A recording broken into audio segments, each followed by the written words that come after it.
On today's video, we're going to learn a little bit about Mexico's economic boom.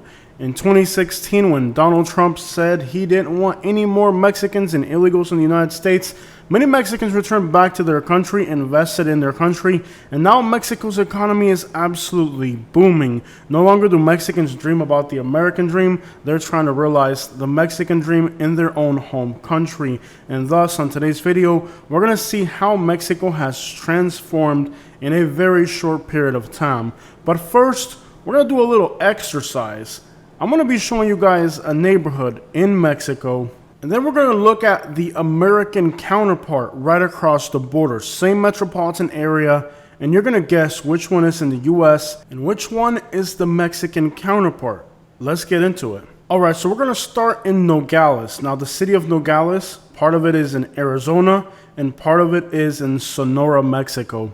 This is option one. You can see there's brand new sidewalks, beautiful new houses, beautiful landscaping, pine trees, palm trees, beautiful desert view. Everything looks brand new and very clean. You can see a mountain backdrop. There's electrical posts. This is a beautiful drive down Monarca Boulevard. Do you believe that this is in the United States or do you believe that this is in Mexico? You can see a yellow Beetle, beautiful new construction, gated communities. You got somebody perhaps painting the structure there. On the other side of the road, you can see a playground. You can see over here a security guard working on something. You can also see that there's a lot of green landscapes, mountain view, a little bit of garbage there by the construction site. Over here looks like a clubhouse. You can see there's a nice pool overlooking a gated community with a few playgrounds. More beautiful landscaping rocks. Absolutely no garbage on the roads. This is a beautiful gated community. Do you think it's in the United States or do you think that this is in Mexico? Let's look at the counterpart on the other side of the border and see what the other side looks like. So this is option one for Nogales. Let's look at the other side of the border and see which one looks better and which one do you think is Mexico? Which one do you think is the United States? You can see here another gated community. Very nice large houses, everything well kept and clean, landscaping, grass, nice vehicles, people walking. Is this Mexico or the United States? Hard to tell. What do you guys think? All right, option two for Nogales. You can see there's a border wall. There's maybe like a memorial on the fence. You can see some houses here, grass overgrown. You can see an old truck right here, kind of looks beat up. You can look across the fence and see some brand new cars on the other side of the fence. Let's take a look around here. What does this look like? On the other side, you can see palm trees, new hotels. But on your side, you're looking at decrepit buildings. Notice the metal bars on the windows. Kind of old rundown buildings, lots of garbage everywhere, kind of abandoned looking houses, almost pretty sad looking actually. You can see there's a lot of filth and garbage here. In fact, you can see here in front of this house, the garbage almost blocking the entrance to the house right there, kind of nasty looking. You can see the border wall again, and you can see a dirt trail that goes all the way up to the top of the border wall. Do you guys think option two is on the US side or the Mexico side? Stop the video right now and let me know what you think. Nogales, is it option one or two that's in the United States? Okay, the first option that we saw, the nicer looking side, was on the Mexican side, and the more rundown, decrepit looking side was in Nogales in Arizona. All right, option number two, we are in Matamoros and Brownsville. This is Texas versus Tamaulipas. On this side, we can see some nice looking newer cars. We can see some new houses being built, a few Chevy trucks here and there, a GMC truck. You can see lots of nice landscaping, new houses, palm trees, green grass, brick structure right here with flowers and landscaping. Kind of a very well kept road. Nice houses. This is definitely a very nice new community. You can see a lot of palm trees. Beautiful day, lots of nice newer cars. All these houses look very nice, but let's hop on over. Let's cross the border and see what the other side looks like. All right, so now we're looking at possibly Brownsville, Texas, or Matamoros, Tamaulipas. So for the second option here, we're going to figure out whether the first video we saw or the second one is in the United States. Could it be this one here? I can see some rundown buildings, metal bars on the windows, kind of rundown, decrepit, garbage everywhere. They got a couch outside looking like some barbecue grills and garbage, old beat up trucks. This kind of looks like a very rundown neighborhood, right? You would think that it would be the Mexican side that would look the most run down. You can see like tarps, possibly maybe fences, tarps and stuff like that. Lots of garbage, metal bars on the windows, window units. You can see they have metal bars on stuff. Kind of run down looking buildings. They even got like a little makeshift structure there on the top. Do you think this is Brownsville, Texas or Matamoros, Tamaulipas? Let me know with the second option. All right, for the second option, let's get our answer. You can see this here, the neighborhood where we're at is on the Mexican side in Matamoros, Tamaulipas. And that's a nice neighborhood on the Mexican side. But let's cross the border now and let's take a look at the neighborhood we were looking at before, which is Brownsville, Texas. Here's the U.S. side. We're going to drop the pins just randomly somewhere in this area here, which is on the Brownsville side. Just drop it somewhere in here and you'll see the type of neighborhood it is. So you can see that clearly, at least the neighborhoods that we compared, they looked a lot nicer on the Mexican side. Does that mean that that's the case for the entire country of Mexico? No, but at least when you compare these neighborhoods, the Mexican counterpart looks better. All right, so the third comparison we're making is Nuevo Laredo and Laredo, Texas, and Nuevo Laredo, Tamaulipas. So the first one we're going to look at here, you can see there's some old abandoned buildings, a washing machine outside. This is a barn or a house, very hard to tell. You can see it's kind of run down and it looks like crap, really. You can see the houses are falling apart. It doesn't look very clean. There's garbage everywhere. A few American cars here and there scattered throughout.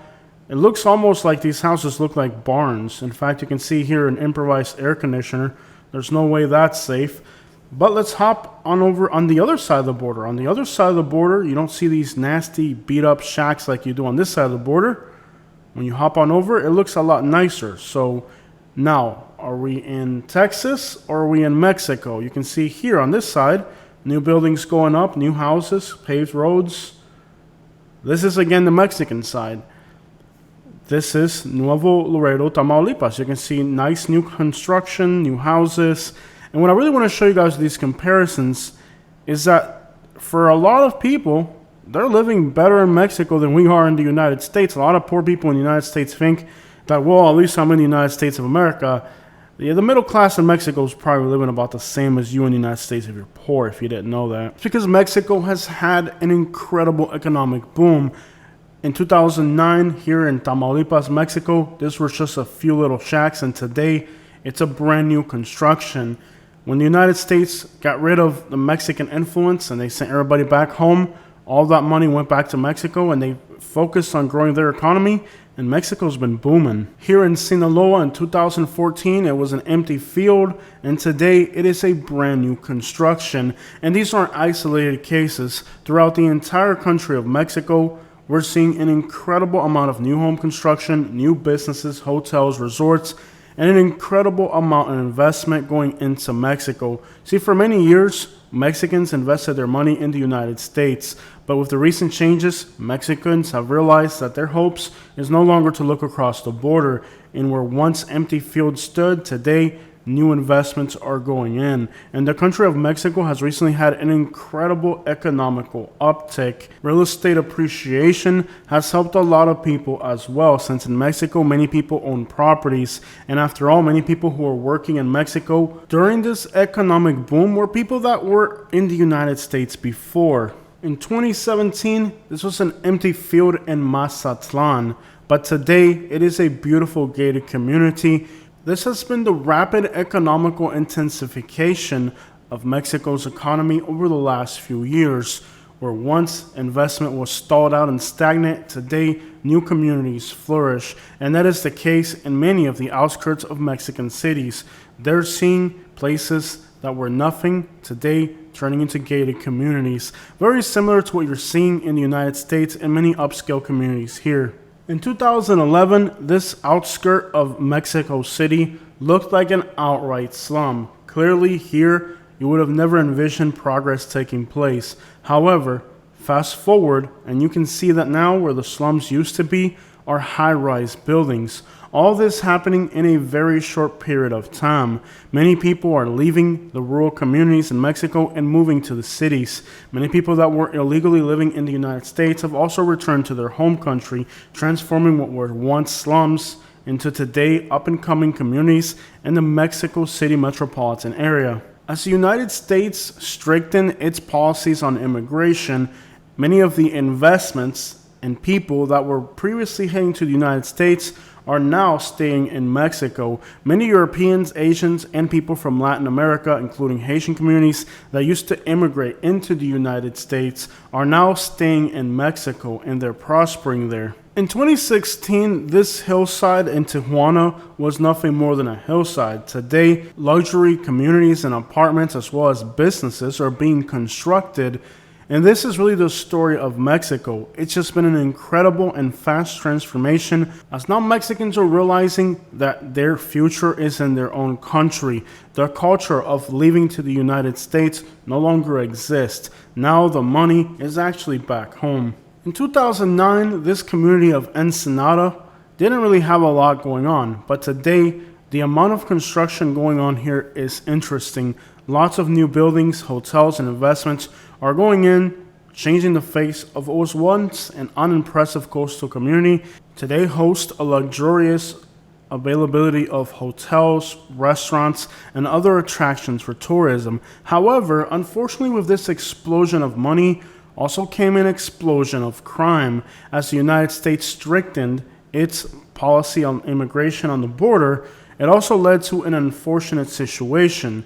Before, going back and forth between the United States and Mexico was fairly easy, but now organized crime groups became more and more powerful. The stricter the border policies became, the less people were able to cross the border by themselves, and more people were having to use organized crime in order to cross the U.S. border. If they were doing so, many of these people stopped being Mexican nationals and became people from Latin America and other parts of the world. As conflicts in Haiti as well as Ukraine came about, now even more people are using Mexico as a stepping bridge into the United States. As Mexico's economy grew, so did the problems of organized crime. This organized crime has funded some of the growth in Mexico, but notably not all of it. All that to summarize the notion that the stricter border policies became, the more people were forced to use illegal organized crime, and thus, the more policy limitations there were to cross, the more money organized crime could make trafficking people. And today, human trafficking has become a serious concern for the country of Mexico, where before human trafficking was an insignificant source of crime for criminal organizations. Today, human trafficking has become very powerful, and the stricter the policies against Mexico, the more money they're making. No longer can people just freely cross into the United States. Today, if you're crossing the border, you're forced to use organized crime, and that has fueled a lot of the growth in Mexico. These strictened immigration policies had effects on the Mexican economy that were not anticipated, with the United States taking a huge loss. Not only did the United States lose its skilled workforce, which is now building the country of Mexico, but it also strengthened the power of organized crime in Mexico. Instead of having to bring in an actual product that has to be bought, immigrants show up in Mexico for free and are then charged to cross in the United States. Logistically, this was a win for organized crime. Meanwhile, back in the United States, incomes became a problem, inflation became a problem, and finding labor, we entered a labor shortage in the United States, which led to inflation, which led to the current economical situation the United States is in right now. So while these policies hurt the American economy, they strengthened organized crime in Mexico, as well as the general economy in Mexico benefited greatly. And thus, we have seen how the changes and policies that are taking place regarding Mexico have led to its economy booming and the United States losing. While in the United States, addiction, overdoses, crime grew, in Mexico, the economy grew. The beautification of American cities diminished, but in Mexico, it flourished. America became more difficult, more expensive, and labor became harder to find despite the fact salaries never caught up, while Mexico had the complete opposite effect. To the point that today many Americans are looking at Mexico for affordability and a better retirement, as living in the United States has become so expensive that many people are looking for other options. However, it is still not advisable. Take a look at this property in Matamoros. It's directly across from the US border. In 2009, it was actually occupied. Sadly, today this property is in disrepair. Perhaps the crime, perhaps the increase of organized crime has meant that this property here has been abandoned because of its proximity to the US-Mexico border. Insecurity in rural areas has also forced many people to flee those communities and seek shelter elsewhere. There is now an internal migration within Mexico of people fleeing organized crime and the effects that it's having on Mexican society. This hole in the border wall was present in 2009, and I looked at more recent images and it's still there. Now, the house right across the street was in pretty much disrepair, and more recently, they've built up a property right on the US-Mexico border. However, along the US-Mexico border, the conjunction of large numbers of Haitian immigrants means that these areas have actually become very undesirable, as many people are no longer moving into the United States, but staying in Mexico. Many of these immigrants used to come to the United States looking for opportunity. Many of those immigrants are now staying in Mexico, and they're finding that in Mexico, with affordability, it's actually a much better mathematical equation than coming to the United States, where you're going to make more money that you're never going to get to see because of the current cost of housing. Thus, today, Mexico really is in an economical boom, and many Americans are actually considering being part of that economical boom. However, the insecurity that has come along with this money also makes Mexico a fairly dangerous place to live. However, when you compare it to cities like St. Louis, Detroit, Cincinnati, it's actually about the same when it comes to criminality. Isn't that a shame? In the same time period where people in Mexico turned their little huts into decent houses, people in America are downsizing, and many others who used to be homeowners are renting today. Thus, as life becomes ever more difficult in the United States, people in Mexico, little by little, are making whatever they have somewhat better. It used to be that Mexicans were the largest group of immigrants coming into the United States. Today, that's no longer the case. Mexicans are enjoying their country, and the immigrants we see now are coming from countries that are in conflict. And this is how the changes that have taken place with United States immigration policies, as well as the general sentiment against Mexicans in the United States, have made these proud people go back to their country and make their country successful. Today, Mexico's economy is growing. However, insecurity continues to be a large problem, and it seems like the policies that the United States puts in place are having a really negative effect on Mexico. To a large degree, the insecurity in Mexico is fueled by the laws that the United States has, which allows people to buy anything they want and easily ship it out of the country. And this has made security a huge concern for the Mexican people, a problem that again has a lot to do with U.S. policies. With many officials in Mexico even claiming that Mexican criminal organizations are actually lobbying in the United States to ensure that restrictions are eased here so they can have better access to the things they want for their conflicts. The country of Mexico, being a neighbor to the United States, a global powerhouse, its policies and laws are constantly being influenced by what happens in the United States. The legalization of something in the United States could mean that it's no longer an economy in Mexico, and thus every single policy that the United States makes to make things better in the United States are actually creating global regional instability in Latin America, which actually leads to more immigrants coming to the United States. And again, we're no longer seeing Mexicans coming to the United States. We're seeing Cubans, Haitians, Dominicans, Venezuelans, countries that are in conflict. Those are the new immigrants coming to the United States. And the only line really in many border towns isn't illegals. It's actually tourists getting back into the United States or Mexicans going into the United States legally. However, there's so much negative media coverage given to all the illegalities of people coming into the United States illegally that we forget how many people actually cross legally this border crossing every single day. Whether it's easy access to arms in the United States or the policies on immigration, everything that happens here in the United States is having an adverse effect on Latin America. In some areas, it's created opportunity for criminal organizations like human trafficking networks to have new cash cows that are even more profitable than their previous businesses. But for many, these policies are meaning nothing more that their towns that used to be safe have today become extraordinarily dangerous. U.S. policy has had a huge effect in the great things happening in Mexico, as well as the bad. But Mexico has learned a lot from the United States, transforming their fields that once had horses into large developments with the help of immigrants. Many of the immigrants that used to come to the United States are now staying in Mexico, and Mexico is taking advantage. Today, Mexico is capitalizing on the lessons that it's learned from the United States.